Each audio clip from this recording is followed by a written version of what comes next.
Welcome to conceptual learning academy. आज के इस वीडियो में हम डिस्कस करेंगे हिस्ट्री ऑफ इकोनॉमिक्स को। उसके बाद हम इकोनॉमी को एंड इकोनॉमिक सिस्टम को डिस्कस करेंगे, जो कि फोर इकोनॉमिक्स सिस्टम है वर्ल्ड में। इसको हम डिटेल से डिस्कस करेंगे।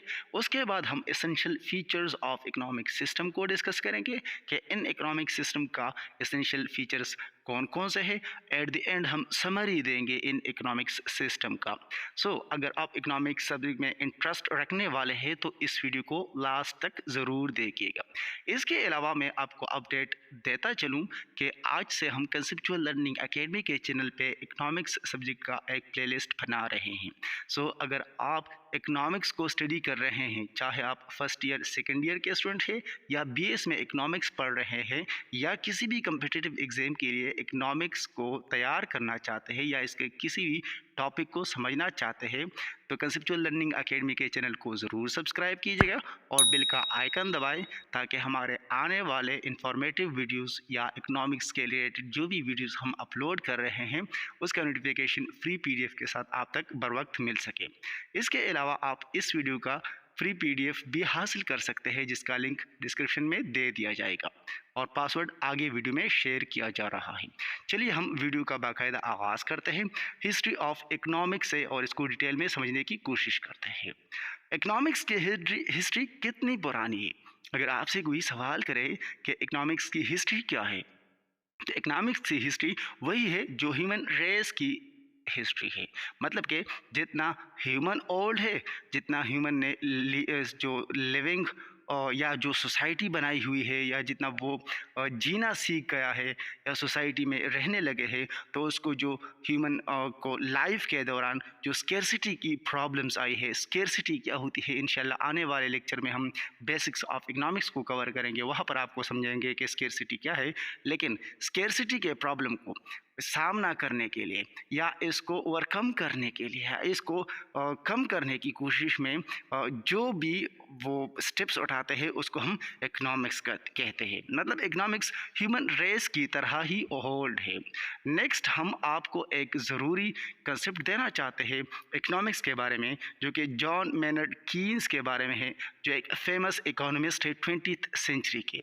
उन्होंने एक बुक लिखी थी, general theory of employment, interest and money, जो कि 1936 में उन्होंने लिखी थी। और इकोनॉमिक्स को दो सब टॉपिक्स में या सब सब्जेक्ट में डिवाइड किया गया है, micro economics and macro economics, जो कि इंशाल्लाह आने वाले वीडियोस में हम डिटेल से डिस्कस करेंगे। वहाँ पर जो मैक्रो इकोनॉमिक्स है, इसको कीनीजियन इकोनॉमिक्स भी कहते हैं। मतलब ये इतना फेमस इकोनॉमिस्ट है कि इसके नेम पे जो इकोनॉमिक्स का एक शाख है उसको नाम दिया गया है। नेक्स्ट हम इकोनॉमी को डिस्कस करते हैं कि इकोनॉमी क्या होती है। तो जो इकोनॉमिक्स की जो ओरिजिन है, जो हम कहते हैं कि जो इकोनॉमी है या इकोनॉमिक्स है, ये मटेरियल थिंग्स की जो क्वांटिटी है ना, इसको जो हम मैक्सिमाइज करना चाहते हैं या ज़्यादा से ज़्यादा करना चाहते हैं, या हमारी जो कोशिश होती है कि हम मटेरियल थिंग्स को इतना ज़्यादा करें कि ये हमें फैसिलिटेट करने में मदद करें, तो वहाँ से फिर इकोनॉमिक्स या इकोनॉमी की जो बुनियाद पड़ी थी। क्योंकि हमें मटेरियल थिंग्स की ज़रूरत पड़ती है, हम चाहते हैं कि हमें ज़्यादा से ज़्यादा फैसिलिटीज़ मिले, तो इसके लिए या वेल बीइंग के लिए जो हम मटेरियल्स यूज़ करते हैं, तो वहाँ पर फिर इकोनॉमिक्स की सब्जेक्ट आ जाती है, क्योंकि सब कुछ रिलेटेड है इकोनॉमिक्स के साथ। नेक्स्ट अगर आप देखें तो जो हमने राइटिंग की हुई है इस स्लाइड में, तो वहाँ पर हमने ऑनरशिप की बात की। मतलब कि जो ऑनरशिप होती है, चाहे वो कंट्रोल की होती है या जो यूज़ की होती है, चाहे हम जो कंट्रीज़ के रिसोर्सेज होते हैं उसको कंट्रोल करने की बात करें या यूज़ करने की बात करें, तो अगर इसकी ऑनरशिप की बात करें तो इस बेस पे हम इकोनॉमिक्स सिस्टम को डिवाइड कर सकते हैं कि एक इकोनॉमिक सिस्टम में ऑनरशिप एक तरफ टिल्टेड होती है, तो दूसरे इकोनॉमिक सिस्टम में दूसरी तरफ टिल्टेड होती है। तो यहाँ पर फिर बात आ जाती है इकोनॉमिक सिस्टम की। तो इकोनॉमिक सिस्टम हम उस लॉज को या उस इंस्टीट्यूशंस को या उन कस्टम्स को या प्रैक्टिसेस को हम कहते हैं, जहाँ पर सोसाइटीज़ उसके जो स्केर्स रिसोर्सेज होते हैं, चाहे वो ह्यूमन रिसोर्सेज हो या मटेरियल रिसोर्सेज हो, उसको यूज़ करने की बात करते हैं तो उसको हम इकोनॉमिक सिस्टम कहते हैं।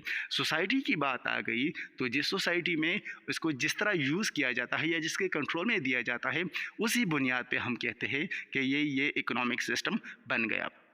आने वाले स्लाइड में हम डिटेल से डिस्कस कर रहे हैं जो कि फोर इकोनॉमिक सिस्टम है, तो वो यहाँ पर हम अभी डिस्कस करने वाले हैं कि कौन से में किसकी तरफ एक ऑनरशिप टिल्टेड होती है। तो पहले नंबर पे हम डिस्कस कर रहे हैं कैपिटलिज्म। कैपिटलिज्म को हम मार्केट इकोनॉमी भी कहते हैं। कैपिटलिज्म में ये जो इकोनॉमिक सिस्टम है इसमें प्राइवेट ओनरशिप की बात की जाती है, जो कि इकोनॉमिक रिसोर्सेज होती है, चाहे उसमें नेचुरल रिसोर्सेज हो या कैपिटल हो। कैपिटल अब हम आने वाले लेक्चर्स में डिस्कस करेंगे इंशाल्लाह। तो उसकी जो ओनरशिप की बात होती है तो ये प्राइवेट ओनरशिप होती है, इसको हम कैपिटलिज्म कहते हैं। इसी वजह से इसको मार्केट इकोनॉमी भी कहा जाता है या इसको फिर प्राइस सिस्टम भी कहा जाता है। कैपिटलिज्म को मार्केट इकोनॉमी या प्राइस सिस्टम इसीलिए डिक्लेयर किया गया है कि इसमें प्राइवेट ओनरशिप होती है, गवर्नमेंट की रेगुलेशंस उतनी ज़्यादा नहीं होती। इसके जो एसेंशियल फीचर्स है उसमें सबसे पहला यही है कि ये एक प्राइवेट प्रॉपर्टी होती है। इसके बाद इसमें चॉइस होती है एंटरप्राइज करने की भी, और किसी चीज़ को बनाने में भी और उसको ख़रीदने में भी फ्रीडम होती है। तो मतलब freedom of choice and enterprise होती है इसमें। तीसरा पॉइंट इसका है self interest as the dominant force, मतलब कि जो बनाने वाले होते हैं वो अपने इंटरेस्ट के लिए, अपने कैपिटल को बढ़ाने के लिए बनाते हैं, तो वो ज़्यादा अच्छा और ज़्यादा से ज़्यादा बनाना चाहते हैं। 4 नंबर पे अगर आप एसेंशियल फीचर्स में देखें तो competition among producers and buyers, मतलब कि जो बायर्स होते हैं वो चाहते हैं कि हम कम प्राइस में अच्छे से अच्छी चीज़ खरीद लें, और जो प्रोड्यूसर होते हैं वो चाहते हैं कि हमारा मुनाफा ज़्यादा हो, तो उसके लिए जो भी कीमत होती है, जिस तरह भी वो चाहते हैं कि हम प्रोड्यूस करें या इसको सेल करें, तो वो स्टेप्स अपनाते हैं।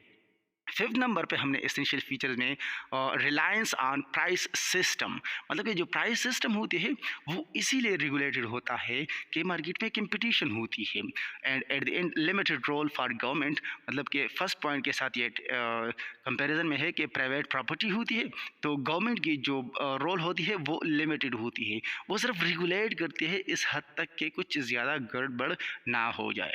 नेक्स्ट पॉइंट में अगर आप देखें तो कैपिटलिस्टिक इकोनॉमी जो होती है वो हमने डिस्कस की कि वो हाईली एफिशिएंट होती है प्रोडक्शन में भी, चाहे वो गुड्स की प्रोडक्शन हो या सर्विसेज की प्रोडक्शन हो। गुड्स एंड सर्विसेज को हम इंशाल्लाह आगे डिटेल में डिस्कस करेंगे आने वाले लेक्चर्स में। यहाँ पर हम फास्ट इकोनॉमिक ग्रोथ की बात करते हैं कि कैपिटलिस्टिक इकोनॉमी में फास्ट इकोनॉमिक ग्रोथ होती है क्योंकि यहाँ पर सेल्फ इंटरेस्ट इन्वॉल्व होती है। जो लोग होते हैं वो अपनी कैपेसिटी, अपनी एनर्जी ज़्यादा से ज़्यादा यूज़ करते हैं कि हमें ज़्यादा से ज़्यादा फ़ायदा हो और हम ज़्यादा से ज़्यादा प्रॉफिट हासिल कर सकें। तो ये हमने कुछ बहस की कैपिटलिज्म के बारे में। नेक्स्ट हम डिटेल में डिस्कस करेंगे सोशलिज्म को। सोशलिज्म को हम कमांड इकोनॉमी भी कहते हैं क्योंकि इसमें डोमिनेंट रोल जो होता है इकोनॉमिक मैटर्स में वो स्टेट का रहता है, ये प्राइवेट ऑनरशिप नहीं होती। मतलब कि चाहे वो प्रोडक्शन हो, चाहे वो फार्म्स में हो, फैक्ट्रीज में हो, शॉप वगैरह में हो, तो या तो गवर्नमेंट डायरेक्टली ऑन करती है उसको, मतलब वो गवर्नमेंट की प्रॉपर्टी होती है, या फिर गवर्नमेंट इस तरह कंट्रोल करती है, यानी कोऑपरेटिव सोसाइटीज़ बनाई होती है, कम्यून्स बनाए हुए होते हैं, मतलब इसमें प्राइवेट ओनरशिप की इतनी ज़्यादा अमल दखल नहीं होती। इसको हम मार्क्सिज्म भी कहते हैं, कम्युनिज्म भी कहते हैं, सोशलिज्म भी कहते हैं, कमांड इकोनॉमी भी कहते हैं, इसके मुख्तलिफ नाम होते हैं। अगर हम एसेंशियल फीचर्स की बात करें सोशलिज्म की, तो एक तो ये स्टेट ओन्ड प्रॉपर्टी होती है, मतलब कि स्टेट के प्रॉपर्टी में शुमार किया जाता है। दूसरा, ये गवर्नमेंट कंट्रोल्ड इकोनॉमिक एक्टिविटीज़ होती है, मतलब जो भी इकोनॉमिक एक्टिविटीज़ होती है जो बड़े लेवल पे होती है वो गवर्नमेंट ही कंट्रोल करती है। इसके अलावा इसमें सेंट्रल इकोनॉमिक प्लानिंग होती है, और इसमें फ्रीडम ऑफ चॉइस जो होती है वो बहुत कम होती है कंज्यूमर के पास, क्योंकि प्रोडक्शन के जो इख्तियारात होते हैं वो गवर्नमेंट के पास होते हैं, तो यकीनन वो ज़्यादा से ज़्यादा इख्तियारात मतलब यूज़ करते हैं, इस वजह से वो ज़्यादा से ज़्यादा प्रोडक्शन नहीं करते। उसके पास चॉइस नहीं रहती कंज्यूमर के पास, क्योंकि प्रोडक्शन ज़्यादा नहीं होती तो चॉइस भी कम रहती है। इसमें यही बात की जाती है कि सोशलिज्म जो है ये कलेक्टिव अपलिफ्ट के लिए होती है, मतलब कि कलेक्टिव अपलिफ्ट मतलब कि सबका फ़ायदा हो, कम्युनिटी जो है वो आगे जाए। तो इसके लिए अगर आप ख़ुद भी सोचें तो लोग सबसे पहले अपने इंटरेस्ट को देखते हैं, मतलब पर्सनल इंटरेस्ट जब नहीं होते, कलेक्टिव अपलिफ्ट की बात जब की जाती है तो फिर लोग ज़्यादा इंटरेस्ट नहीं दिखाते, क्योंकि उसको अपना सेल्फ इंटरेस्ट नहीं दिखाया जाता। इसलिए सोशलिज्म को हम कहते हैं कि ये थोड़ा सा इनएफिशिएंट है गुड्स एंड सर्विसेज के प्रोडक्शन में कैपिटलिज्म के मुकाबले में, क्योंकि कैपिटलिज्म में सेल्फ इंटरेस्ट की बात आ जाती है। नेक्स्ट हम बात करते हैं मिक्स्ड इकोनॉमी की, जो कि थर्ड सिस्टम है। मिक्स्ड इकोनॉमी आपको पाकिस्तान में भी मिलेगी और ज़्यादातर कंट्रीज़ में आपको मिक्स्ड इकोनॉमी ही मिलेगी। मिक्स्ड इकोनॉमी में यही होता है कि इसके जो फीचर्स होते हैं वो दोनों से लिए गए होते हैं, मतलब कि कैपिटलिज्म भी इसमें पाया जाता है और सोशलिज्म भी इसमें पाया जाता है। कुछ एक्टिविटीज़ होती है, चाहे वो इंडस्ट्री हो, ट्रेड हो, एनर्जी हो, ट्रांसपोर्ट, कम्युनिकेशन वगैरह, वो गवर्नमेंट कंट्रोल करती है। और इसी में जो छोटे छोटे हिस्से होते हैं, चाहे वो इंडस्ट्री में हो, ट्रेड में हो, ट्रांसपोर्ट, कम्युनिकेशन वगैरह में हो, वो प्राइवेट ओनरशिप में भी दी जाती है, प्राइवेट सेक्टर को भी दी गई होती है। तो मतलब दोनों इसको चलाते हैं। बड़े लेवल पे या स्टेट लेवल पे गवर्नमेंट कंट्रोल भी करती है, कभी कहीं ना कहीं वो खुद चलाती भी है, ओनरशिप भी उसके पास होती है, लेकिन कहीं कहीं वो इजाज़त भी देती है प्राइवेट ओनरशिप के लिए। और एट द एंड अगर आप मुस्लिम कंट्री से ताल्लुक़ रखते हैं तो फिर आप ज़रूरी इस्लामिक इकोनॉमिक सिस्टम को भी स्टडी करेंगे।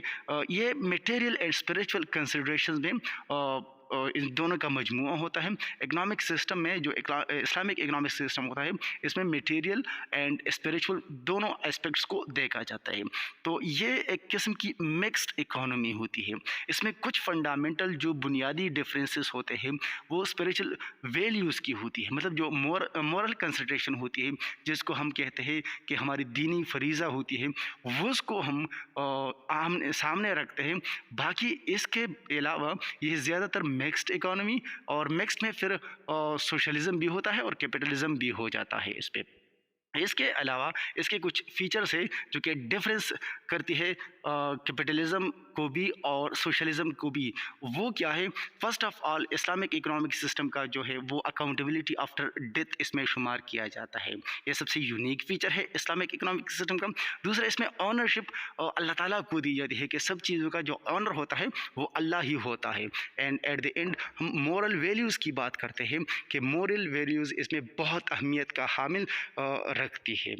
अगर आप इसका समरी जानना चाहते हैं तो मेरे ख़्याल से ऐसा कोई कंट्री नहीं है जो कि प्योर कैपिटलिस्टिक या सोशलिस्टिक या इस्लामिक इकोनॉमिक सिस्टम को फॉलो करे। जो भी कंट्री होती है वो मिक्स्ड इकोनॉमीज़ ही होती है। अगर आप देखें तो बड़े लेवल पे जो सारे कंट्री होते हैं, चाहे आप यूएसए के बारे में जो सोचें या चाइना के बारे में सोचें, पाकिस्तान के बारे में सोचें या सऊदी अरबिया के बारे में सोचें, तो बड़े लेवल पे वो स्टेट ही कंट्रोल करती है, ऑन करती है सब चीज़ों को।